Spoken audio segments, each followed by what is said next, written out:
Mas a mesma lei, né, excluía como possíveis beneficiários deste indulto geral os envolvidos na prática de delitos contra crianças. Tinha lá um elenco de, né, delitos mais pesados que não autorizariam os seus autores, não obstante, em tese, incluídos no grupo de risco, a merecerem o indulto, né? E essa norma foi também objeto de controle de constitucionalidade e o Tribunal Constitucional entendeu que ela era constitucional, né? Que você podia conciliar medidas de política de saúde, que seria, né, o fundamento para o indulto ao pessoal de grupo de risco. Você podia conciliar medidas de saúde, medidas de proteção sanitária, com medidas de política carcerária ou de política criminal, né? Então, assim, ok, se você cometeu esse tipo de crime, não tem benefício para você, não, né? Como é que você vê essa decisão aí da Corte nessa busca de equilíbrio aí? É mais um caso riquíssimo que você conseguiu pensar aí pro nosso debate, que, de novo, a gente é um escravo ali das circunstâncias fáticas e das normas que estão em rota de colisão. O que a gente tem aqui na prática? De um lado, as normas que protegem a saúde, a integridade, a vida do preso, né, da população carcerária, de uma forma geral. E do outro, você tem todos os bens e valores jurídicos, todos os bens que são protegidos pela legislação criminal. O sujeito que está ali cumprindo pena no estabelecimento prisional, ele cometeu uma infração. Pouco importa qual foi o bem jurídico, ele violou a legislação penal. E se o direito penal é a última ratio, é porque ele cometeu uma infração grave. Ele cometeu uma infração grave, senão não estaria preso. Então, quando a gente tem nesse caso, de novo, é mais um hard case, é um caso difícil.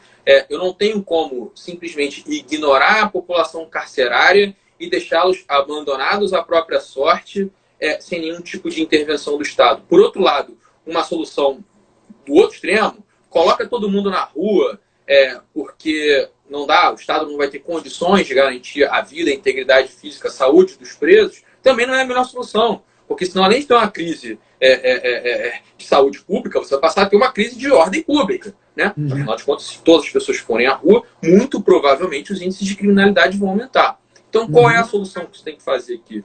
Talvez um critério que foi utilizado pela legislação do Chile, e a Corte acabou chancelando, separar, num primeiro critério, aquele grupo de pessoas que está no chamado grupo de risco. Maiores de 65 anos, 60 anos, possuidores de algum tipo de comorbidade. Outro critério que foi utilizado também nessa lei do Chile, muito interessante, que também busca ali o meio termo, é como se fosse um equilibrar de pratos. Não tem jeito, tem que buscar ali o meio termo para tentar se evitar o sacrifício integral. Essa é a melhor saída, né? Qual foi a restrição? Excluir determinados tipos penais. Então, pessoas que praticaram crimes contra a vida, pessoas que praticaram crimes contra a liberdade sexual, pessoas que praticaram crimes contra a integridade física. E você começa a tentar separar, né, daquele grupo de presos as pessoas que oferecem, que têm um maior potencial, digamos assim, de dano, né, à sociedade caso eles sejam imediatamente reintegrados. Então, eu acho que é um caso riquíssimo, né, em que você tem o dever de buscar, e aí o Estado, as autoridades sanitárias, têm o dever de enfrentar. A problemática, e acho que faz parte da academia a gente sempre problematizar e refletir, talvez aqui o questionamento que eu faria a essa lei, e aí dialogando com a decisão do tribunal que você trouxe do Tribunal Constitucional Federal Alemão, será que o Chile é todo por igual em relação a índice epidemiológico? Será que essa lei talvez não merecesse um tratamento do tipo, locais onde se tenha verificado a contaminação descontrolada, locais onde se encontrou um índice de contaminação de tantos por cento, para justificar, porque me parece não ter sentido você aplicar uma lei dessa numa área, por exemplo, do país em que você não tenha a contaminação, o contágio esteja controlado. Então, aí, de novo, você vai ter, às vezes, um esvaziamento do outro lado da balança, que é a proteção dos bens jurídicos em jogo pelo sistema penal. Mas aí talvez a corte tenha se sentido mais à vontade, porque a escolha era legislativa, né? Eu acho que talvez, se a escolha não fosse legislativa, esse critério ganhasse mais importância. Pode ser. Né? Mas estava em alguma medida legitimado. Quer dizer, a rigor, isso podia ser uma opção de qualquer... uma opção do legislador. Olha, vou descriminalizar, ou vou... Com certeza. Né? Eu tenho que fazer a minha acontecer. culpa também.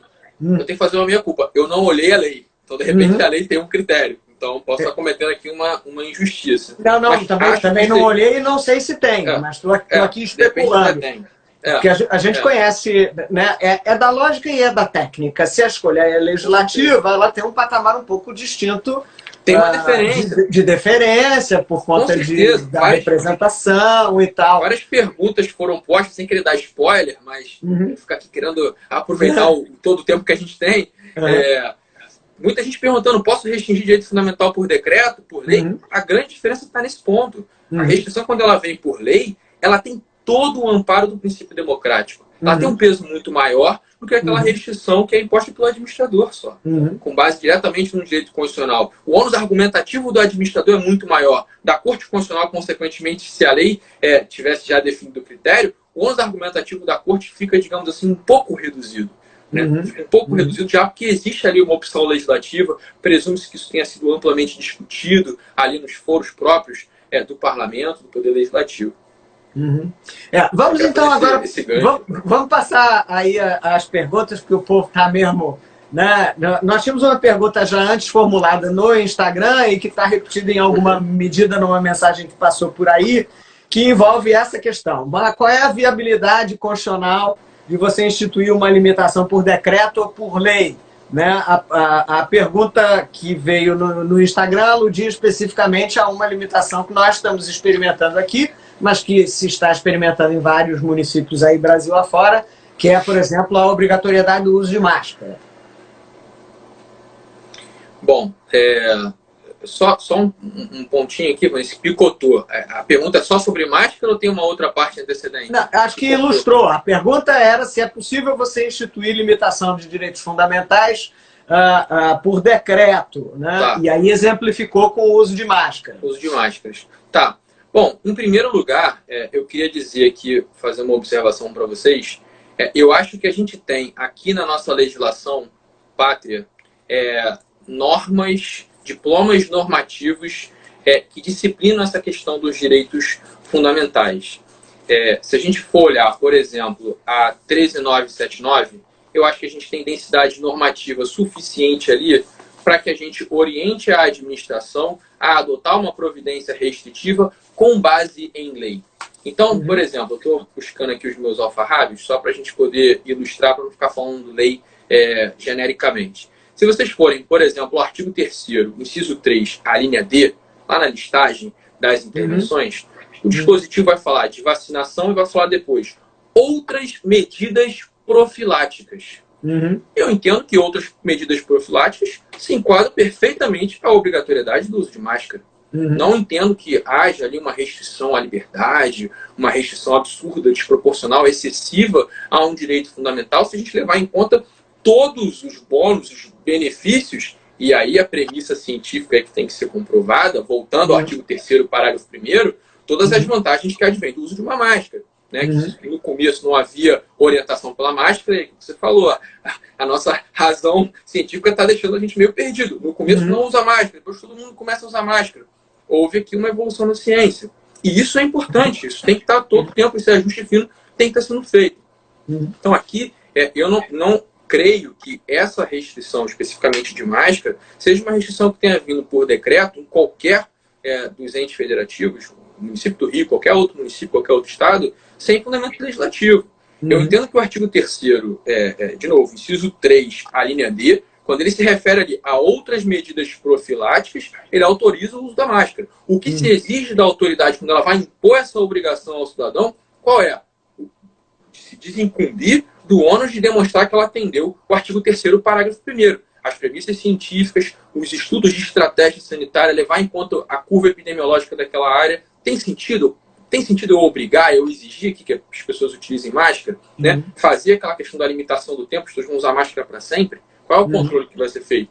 no espaço, né? E a questão da avaliação, se isso é realmente necessário para a tutela da saúde pública. Então, em relação especificamente a essa pergunta do Atal, relacionada à obrigatoriedade do uso de máscaras, eu entendo que nós temos dispositivo normativo suficiente. E para além da 13979, eu não sei se eu já falei dessa lei aqui, eu queria destacar que é a 6259 de 75. Ela fala de ações de vigilância epidemiológica. E acho que eu vi em uma das perguntas falava sobre vacinação obrigatória. Tem fundamento nessa lei de 75, com uma série de desdobramentos. Eu não sei se a gente vai falar de vacinação obrigatória, não quero antecipar. Vamos falar ainda? Vamos chegar nessa. Vamos chegar. Eu vou trazer a pergunta e você volta a isso. Tá bom. Né? E antes de apresentar a pergunta, eu já queria dar um certo contexto. Né? A pergunta está apresentada sob o nick Concurseiro Focado. Né? Enfim. E é uma pergunta que envolve justamente essas medidas de determinação compulsória de teste, exame e tal. E aí a pergunta já vem meio com a resposta, né? Olha, isso não viola a autonomia e tal. E eu queria resgatar alguma coisa que me parece que está no pano de fundo. Está aí o dono da pergunta, né? Pensou que eu tinha esquecido de você, né? Mas eu queria resgatar alguma coisa que me parece que está no pano de fundo da pergunta e da situação que a gente vive, que é o seguinte: ok, autonomia da vontade, mas vivemos no coletivo, né? Então, a gente tem um momento de tensionamento entre a minha pretensão de exercício de direito, do que eu reputo direito fundamental, né? E com isto eu me sinto à vontade de subordinar, pôr em risco o direito fundamental alheio. Né? Eu acho que esta é uma discussão que está se apresentando com muita frequência.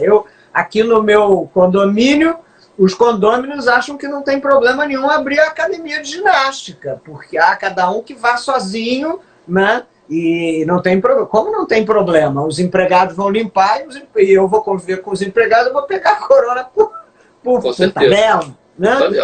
Mas enfim, então essa é a pergunta e eu queria só trazer esse tensionamento entre o exercício, a pretensão de um exercício de direito fundamental e individual e como isso se relaciona com o conjunto de direitos fundamentais dos demais. A pergunta ela é muito boa, muito rica. Inclusive, ela faz referência à dignidade da pessoa humana, justamente para colocar esse debate da autonomia, se não haveria uma funcionalização do ser humano, uma funcionalização do indivíduo. Bom, só para, na largada, eu queria destacar aqui um artigo do professor Barroso, aqui, lá, em qualquer lugar, e na sequência ele fala sobre dignidade da pessoa humana no título. Vocês encontram fácil pela internet. Ali tem uma sistematização que eu acho muito clara, muito objetiva, que ajuda muito a responder isso aqui, inclusive essa provocação que você colocou. O professor Barroso, ele coloca, ou sistematiza a dignidade da pessoa humana como 3 planos fundamentais, né? Aquela ideia da dignidade como um valor intrínseco, e daí ele extrai alguns direitos fundamentais: direito à vida, direito à integridade psicofísica e a questão da igualdade formal. No segundo momento, no segundo plano, no valor ético, que é o valor que ele destacou na pergunta, a gente tem ali a capacidade de autodeterminação do indivíduo, a autonomia privada, a autonomia pública e um conjunto de direitos que compõem um mínimo existencial para permitir o exercício dessa autonomia. E o terceiro plano da dignidade da pessoa humana é a dignidade como um valor social, que é justamente quando se tem os valores daquela sociedade restringindo e limitando escolhas individuais. Por exemplo, quando o sujeito quer colocar em risco a sua própria saúde, contrariando, por exemplo, determinadas ideias, determinados valores que estão enraizados naquela sociedade. Esse terceiro e último plano ele é bastante controvertido na doutrina. Tem muita gente que diz que esse terceiro plano gera um risco de paternalismo, que é o Estado virar para você e dizer para você quais são as melhores escolhas, as melhores opções de vida, e um risco de moralismo, eu querer impor a minha moral sobre a sua. Então eu vou até deixar esse terceiro plano de lado e vou me concentrar no primeiro e no segundo plano. Precisamos ir rapidinho, Zé Marcos, que nosso tempo já está esgotando, né? Senão o Instagram me derruba e eu perco a filmagem da live. Já vou respondê-lo logo na ferida. Isso, desculpa. Não, sem problema, sem problema. Qual é a questão central aqui? Você tem a dignidade da pessoa humana devendo ser utilizada como um postulado, como um parâmetro dessa ponderação. Porque você tem, na realidade, dois elementos da própria dignidade em conflito. Você tem, de um lado, o direito à vida, o direito à integridade física das pessoas, por exemplo, lá no seu condomínio, né? Você está colocando se o sujeito abre a academia, você está colocando em risco a vida do servente, do rapaz que vai lá fazer a faxina, que vai limpar, que vai fazer a manutenção daquele equipamento. Enfim, direito à vida, direito à integridade física. E do outro lado você tem a capacidade de autodeterminação, a autonomia privada. Como decidir isso? Não tem jeito. De novo é ponderação, de novo é proporcionalidade, de novo a gente tem que ver as circunstâncias do caso concreto. Em relação à vacinação compulsória, que foi até um elemento que ele citou, e aí a gente encerra na sequência, a questão de vacina compulsória não é nova. Em 1904, a gente já teve aqui no Rio de Janeiro revolta da vacina, lá na época do governo do presidente Rodrigues Alves. Então, isso é uma questão que já vinha. Mas, fato é que, muito antes de coronavírus, muito antes dessas questões, a gente já tinha na nossa legislação, e aí eu destaquei essa lei há pouco, a 6259, lá no artigo 3º, já prevê vacinações obrigatórias, sem contexto de coronavírus. Que dirá no contexto de coronavírus? Além disso, se vocês forem, por exemplo, no ECA, artigo 14, parágrafo 1º, fiz aqui o meu dever de casa com as minhas escolas, tem a previsão de obrigatoriedade de vacinação para criança, naquelas hipóteses em que a autoridade sanitária determinar, de novo, independentemente de epidemia de coronavírus. Terceiro ponto, e mais interessante, quem quiser anotar, artigo 67 da Lei 8.213. Sujeito para receber salário família, que é um benefício, ele tem que comprovar o quê? Que o filho, as crianças daquele seio familiar, estão com a carteira de vacinação em dia. Então, perceba, é claro que, e aí a gente tem que justamente modular, calibrar, né, para usar a expressão da corte de Kosovo, da Bósnia, a gente tem que tentar encontrar uma solução, por exemplo, pegar o sujeito, amarrar ele, levá-lo a forceps para tomar uma vacina, talvez essa medida não passe no teste da proporcionalidade. Mas usar de medidas que vão, digamos assim, induzi-lo a isso. Por exemplo, você recebe um benefício do Estado, ok, esse benefício vai ser pago, mas desde que você adote essa providência, porque existe uma questão de saúde pública séria aqui envolvida. Então, tentar se buscar soluções que sejam capazes de harmonizar essas normas em conflito, sempre evitando, na medida do possível, o aniquilamento de uma delas. Maravilha. Zé Marcos, nosso tempo acabou. Você tem 1 minuto para se despedir, senão a gente perde o vídeo.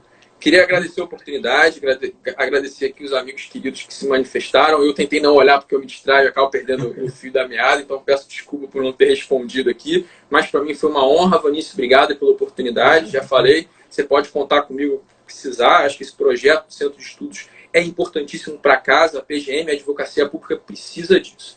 É isso, pessoal. Obrigado pela oportunidade, obrigado por tudo. Valeu, Vanício. Tchau, tchau. Então, a vocês que estavam aqui assistindo, obrigado por vocês estarem assistindo. Lembrem-se, o vídeo vai estar disponível no canal do YouTube da PGM. A gente anuncia no Instagram quando ele estiver já disponibilizado. Já tem os vídeos das outras lives lá, todos disponíveis. E eu queria reiterar o convite para a live de segunda-feira com o Gustavo da Gama, que estava nos assistindo aí, com questões em direito tributário. Zé Marcos, foi um prazer, uma pena ter que ser assim tão corrido, mas o Instagram é perverso e a gente não queria perder. Feliz aniversário, parabéns para você, obrigada por ter passado essa horinha desse dia tão importante com a gente. Gente, tchau, boa noite, até a próxima na segunda. Boa noite a todos, tchau, Zé Marcos. Tchau, tchau. Tchau, tchau.